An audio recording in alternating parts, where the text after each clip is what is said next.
is that it judges everyone based on his heart, because that's where real love resides and where it radiates outward from. In this judgment narrative, notice that the judge, our Lord, the Son of Man, he doesn't review how often someone might have violated the Ten Commandments or the Mosaic Law or the laws of the church.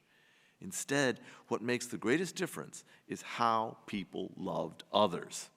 If they did love others, this came through in basic acts of charity: feeding the hungry, giving water to the thirsty, welcoming the stranger, clothing the naked, tending to the sick, visiting the imprisoned. And our Lord could have added other examples, because his list wasn't intended to be exhaustive, but rather illustrative. So when we see real human need, is our instinct to seek to fill it? Or do we look the other way, or worse, do we pile on and make it worse?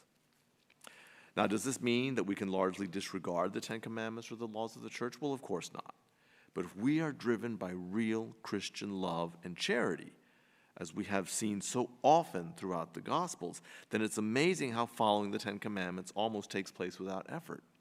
And that usually was the nub of the exchanges between our Lord and the Pharisees, when they would call him out on these little technicalities in the law.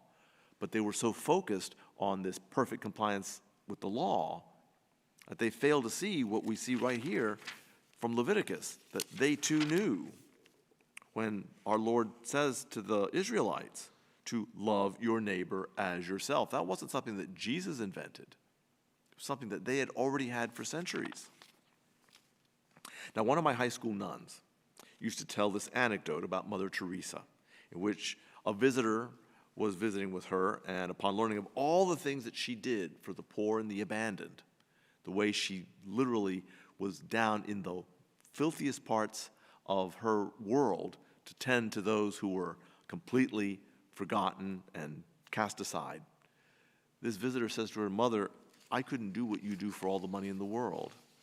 And she replied, "Neither could I." And I think that little exchange between Mother Teresa and her guest says it all. When one loves, all things are possible.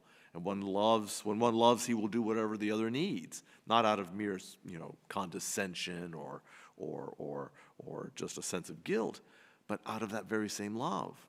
It comes naturally, and cost really isn't an issue. But when one fails to love, on the other hand, little is possible. Everything is run through some type of cost-benefit analysis.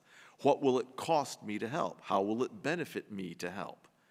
When we don't love, it's amazing just how expensive in time and treasure loving seems. So our Lord really cuts to the chase in this closing parable. It's the last one that he tells before he enters into his passion. Live as you will, but be advised, it's how we love, first and foremost, that will determine how we are judged.